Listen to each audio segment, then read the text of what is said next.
Hey, it's Julio, Ricardo, Varela here, and it's another episode of Latino Rebels live from Los Angeles.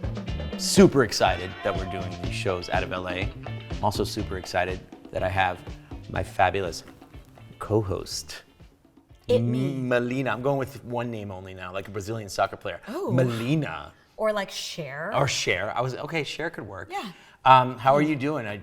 Listen, I meant to ask you, you watching anything these days, or like things that you really like that speak to who you are? Or? Yeah.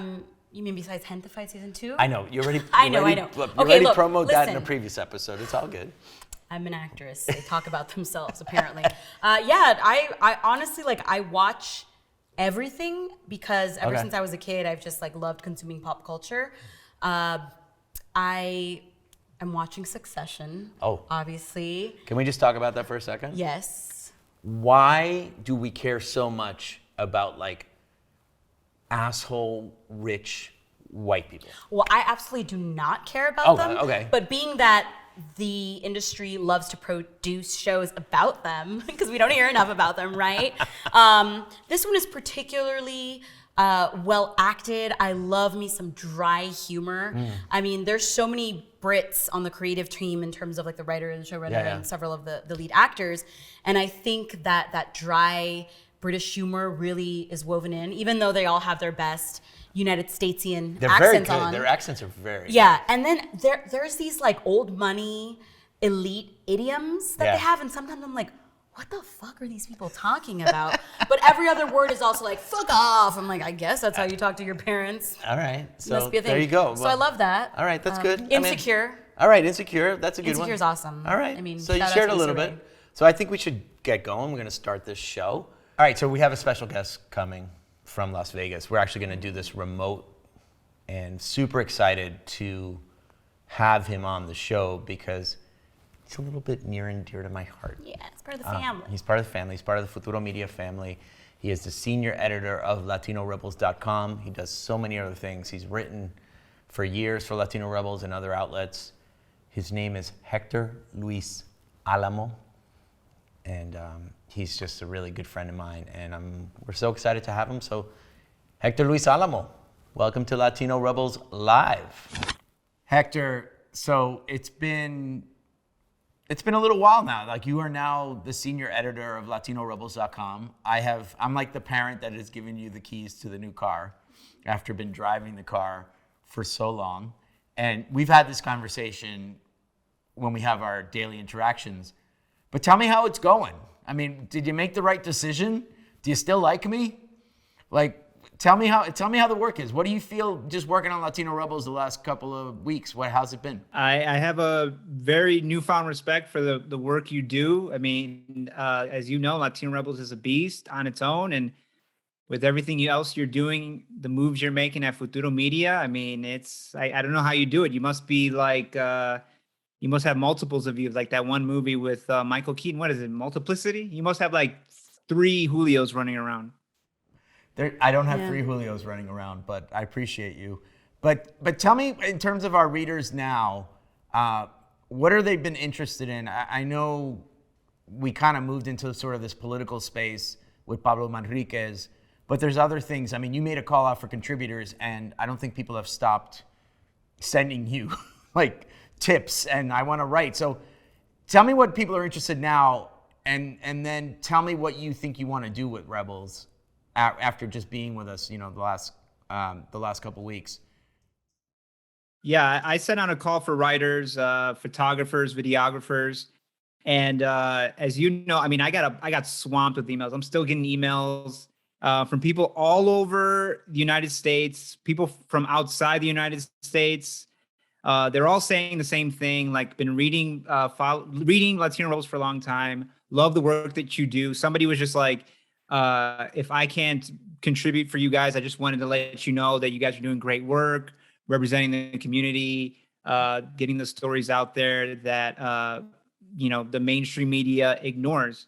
That's kind of what I'm interested in doing. I want people in different areas, like Seattle and Texas and New Mexico, Arizona, really just covering the Latino experience from all angles, from coast to coast, every town and abroad, right? There's all these enclaves of Latinos and diasporas in London and everywhere. So it's really about, doing more of what Latino Rebels has been doing, which is really sharing stories and talking about news items that get ignored by the mainstream media.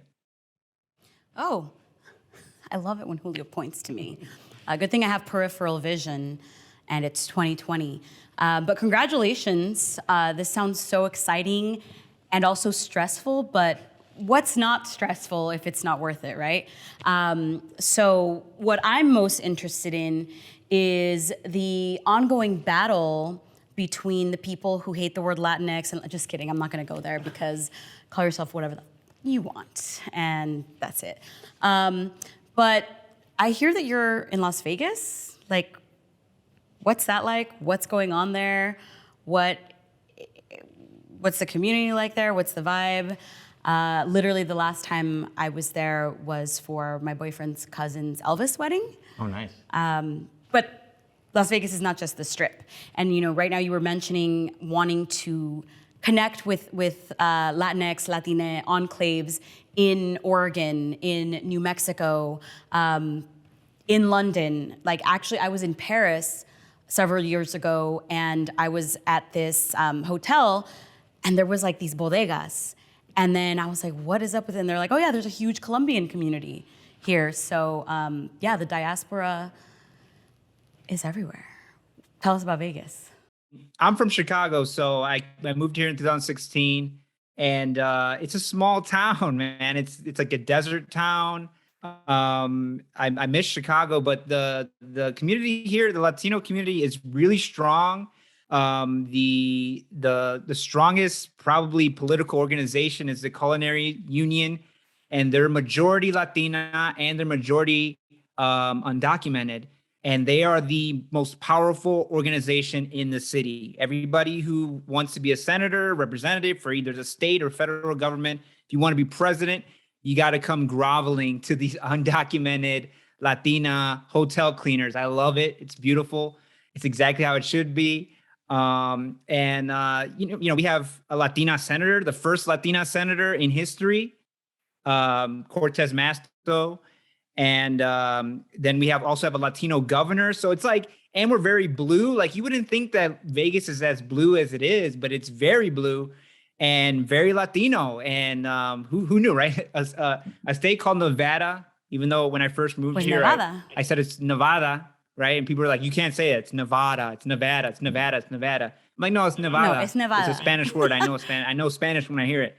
And Las Vegas, I mean, I guess I should have known that it was as Latino as it is, and that Latinos have like a lot of clout here. But you'd be surprised, man. You'd be surprised. My suegro we fixed his papers, and when he moved here, he's like, after living in Mexico for 13 years, he's like, he comes to Vegas and he's like, all the street signs are in Spanish. I'm like, yeah. That's kind of how it is in California, Arizona, Texas, New Mexico, Colorado.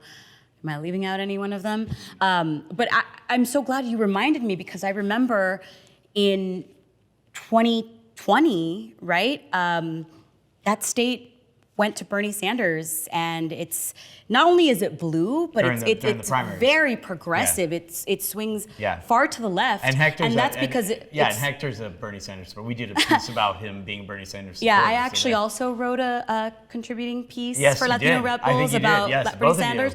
Yeah, if you guys want to Google that, go ahead. Anyway, not to get too much into that, but it's not even about the candidate, because the next election, it's not going to be a Bernie, but it's about this very, very progressive platform that centers making material changes, socioeconomic material changes to the living conditions that affect so many working folks, especially undocumented folks and undocumented Latinx and Latina folks.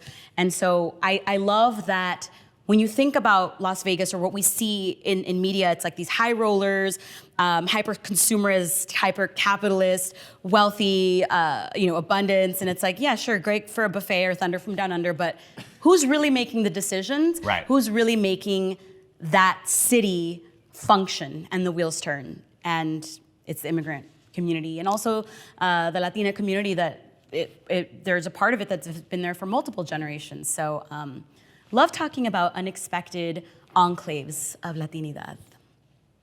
Because we're everywhere, right? You want me to say something?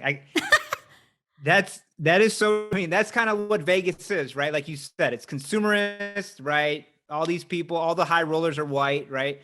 But what makes a city run is Latino power, man. Latino immigrant power. It makes it run. And without that, I mean, you wouldn't have Vegas. Yeah. So listen, before we let you go, Hector, you identify as Afro-Latino, right? And, you know, I have no choice. Right. And you know, you are an editor of a publication where there's not a lot of Afro-Latinos or Latinas heading up publications. And you've also written about things. So one of the things you wrote recently was this Pew report about how colorism is impacting the Latino community. And you know, it hurts opportunities. If the darker you are, the less opportunities you have in the Latino community.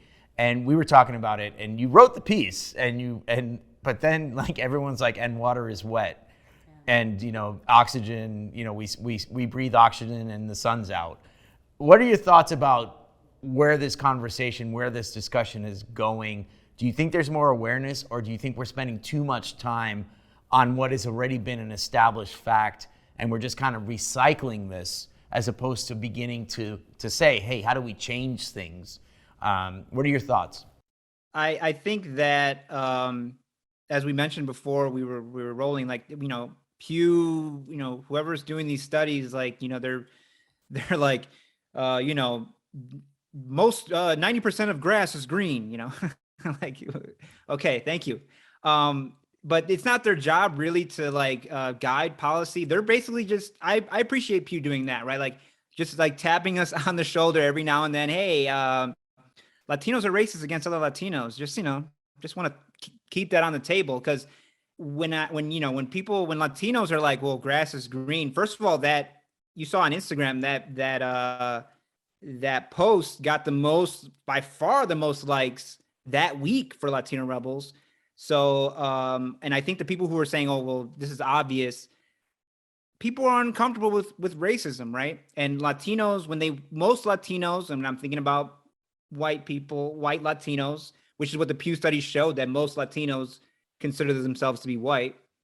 And then there's some white Latinos who say, I'm not white. I just got an email from a lady. She's like, I'm not white. And she has a picture with her Gmail. And I'm like, lady, you're white. Yeah, sorry you don't know the difference between race, ethnicity, and nationality. When Latinos think of racism, they want to think of like, oh, white people against Latinos, black, or white people against black people, or Latinos against black people. It's very uncomfortable to acknowledge that Latinos are divided because of something inside of the Latino community, right? Or quote unquote community, right? And as a Black Latino, I can tell you that, you know, I'm all for unity and for solidarity, but I can tell you that my whole life, you know, half of the racism I got was from non-Latino white people. But the majority of it, since I grew up around Latinos, the majority of the racism that I got towards me was from Latinos, right? Older, especially parents. When I went over my friend's house and the way that, you know, their parents looked at me like, oh, he's hanging out with a Moreno, you know, oh, you know, they think the worst of me, that I'm stupid, that I'm going to rob, that I'm violent, blah, blah, blah. You know, like I've dated girls who say, I've been waiting for you to hit me. Like, you know what I mean? Stuff like that. And these are Latinas, right? And these are woke Latinas, right? Thinking this old school stuff. And racism goes deep. Like you can read a lot of books, you can read whatever, be woke or whatever, but racism is in your core, and it's going to be with us for a long time. So I appreciate Pew reminding us about stuff like that. And it's up to the rest of us of, okay, what do we do with that? Are we going to do something about it? Or is Pew going to have to remind us in another 5 years? Well, I don't give too much. I think it's great that they do that, but I also have to take issue with Pew because I think we need to bring into question who's running it, who's funding it, who are the researchers, who is their pool of people being interviewed, because recently, what was it, last year or the year before, they came out with what I think is a very flawed and incomplete study. And if anyone wants to tweet me or whatever about this, call your mom first, because I don't care. Because I'm so over this claim of like, well, X amount of percentage of Latinos don't like Latinx, so we shouldn't account for what non-binary folks should call themselves. Right. So I want to say I have a little bit of issue with Pew, but I think that when we talk about racism in Latinidad, if we don't start contending with white supremacy and naming it and unpacking the fact that even though some people are arguing for this, Latinidad is not a race. Latinx is not a race. If we're not talking about our colonial history, our white supremacist history that was infused into the genesis of the making of nations from the US down to the tip of South America and the Caribbean, it's like, then we ain't shit. Then what are we just want maracas and like sombreros and salsa and Arriba for a month. And that's why and that's not liberation. Right, and that's why we're so proud of the fact that Hector is the senior editor of Latino Rebels. He's taking contributions from people. We are exploring these issues as we speak, and Latino Rebels has been exploring these issues for years, and Hector's been a big part of it. A little factoid about Hector before I ask Hector about where people can find more about his work. But Hector was a fan of Latino Rebels on Facebook in, I believe, 2012, 2013, had a lot of comments. I was like, oh my God, this guy's super smart. Do you want to write for us? He started writing for us. Then when I went to Futuro Media, I'm like, I need someone to run this. He's like, I'll run it. And then 5 years later, we hired you at Futuro Media. So thank you, Hector, for saying yes. Where can people find more about your work at Latino Rebels? But also you have other things, and I want to make sure you shout out your other work because, at Futuro, we're all about like the side hustle as well. So where can people find out more about you? Yeah, I'm at Hector Luis Alamo on Facebook, Instagram, Twitter, TikTok. Made it real easy for you. I'm also the host of Latinish. You can find that on YouTube. You can find that on Apple Podcasts. You can find that at your mom's house. You can find it everywhere, right? It's everywhere. I'm also the founder and editor of another publication, Mono Magazine, MANO, not mono, the kissing disease, but mono like mano negra, mano duro. That you can check me out at Hector Luis Alamo or Google me. Google me. Hey, we always Google you, Hector Luis Alamo. Thank you again for being on Latino Rebels Live, and just keep doing the great work you're doing for us at LatinoRebels.com and Futuro Media. Thank you again for being on. Melinna, Julio. that was the first time you connected with Hector? Yeah, that's the first time we've ever met face to face. Yeah. Screen to face? Screen to face. But first time we've ever existed like speaking to each other, so that was cool. Yeah, so did you get anything out like what he said or anything that really jumped out at you? Listen, anytime you want to talk about racism, colorism within the Latinx, Latina community, I'm down because that's the only way we grow. And I love that he touched upon talking about this idea of unity that I think we want to get there, but we can't do it without accountability. And we got some house cleaning to do. We got a lot of work to do. That should be a musical. I'm not gonna break out in a musical right now, but I will say personally, Hector has become a really good friend of mine, a confidant. Yeah, you gave him the keys to the kingdom, or the car, or the bad car, the car. No, but he's been someone that I've had to lean on like through good times and bad times, and it's funny because it's really fun to make new friends. I feel like now we're gonna break out into Sesame Street, but it doesn't matter. But I'm just saying, it's like I'm just blessed that by creating Latino Rebels, I got to meet Hector, I got to meet you. Here we are, like doing a show, and Hector's editing and publishing these amazing stories. We're kicking butt in Washington, D.C. too. We haven't even had Pablo Manriquez on the show, but he's gonna come on because he's great. But okay, another show over. Should we? Okay, that's good. we can high five. I completely forgot Do what you remember? Oh, patty cake. Yeah. People do. Yeah. Humans. Yes. Anyway. When they used to connect. So thank you again, Melinna, for being a fabulous co-host as always, and I love the city of angels. You're welcome. La ciudad Me de Los saying Angeles. You're welcome on behalf of all of Los Angeles. I'm Yes, representing I'll do LA. that. I will do that. We will be back sometime. We will see you soon. Thank you so much for all your support, and thank you for being a fan of Latino Rebels. share this, and tell your friends. And yeah, send it to everyone. So take care, everybody. Stay safe. Peace. Bye.